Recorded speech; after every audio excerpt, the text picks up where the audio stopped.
Python membership operators can check if an item exists in another item, such as a dataset.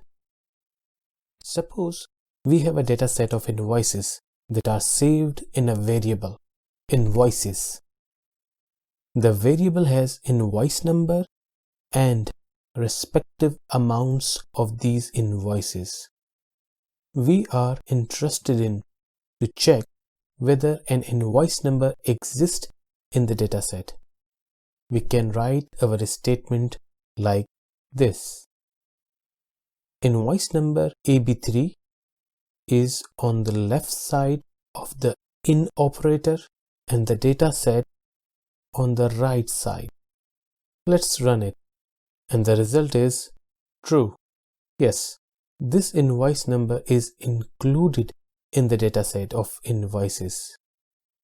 And if you want, you can retrieve related information of that invoice like this.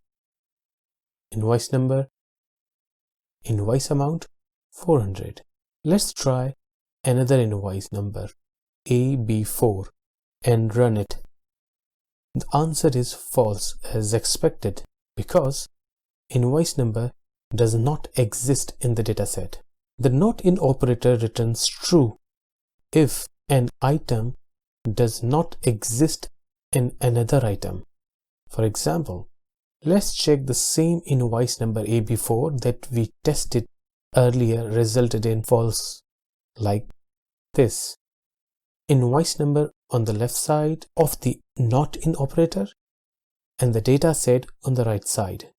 Run this statement and the answer is true. It is confirming that the invoice number does not exist in the dataset.